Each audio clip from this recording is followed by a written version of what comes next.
In the years following the Cuban Revolution of 1959, Miami witnessed dramatic changes as hundreds of thousands of Cubans fled the island for a new life in Florida.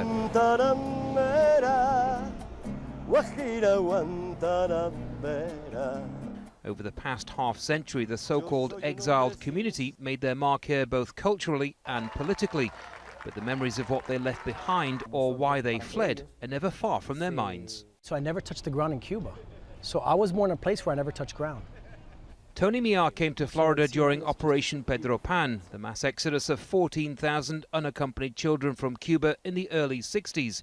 He was just 17 days old at the time and says his parents made huge sacrifices. They had to leave everything. Imagine just leaving your house. Right now, everything you own, all your possessions, leave and go to another country for freedom of death. You know, so we came over here. Americans welcomed them with open arms. We love America. I'm a U.S. citizen. I'm very proud of it. Saludos amigos, bienvenidos a este programa Alternativa. For older Cuban Americans, resisting the Castro government has been part of life in the U.S.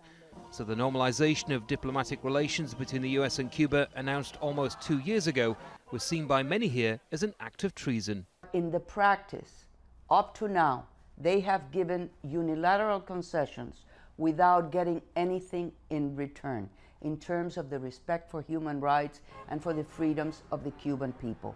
The life of Fidel Castro looms large over Cuban Americans of all ages. It's part of their story and in essence why this community exists. But for those that lived in post-revolutionary Cuba and gave up so much to start new lives here, his death has so much more meaning and offers a glimmer of hope. Fidel Castro embodied a Cuban revolution which for these people resulted in loss, separation and years of struggle. Here at least Castro's death is cause for joy rather than mourning. Andy Gallagher, Al Jazeera, Miami, Florida.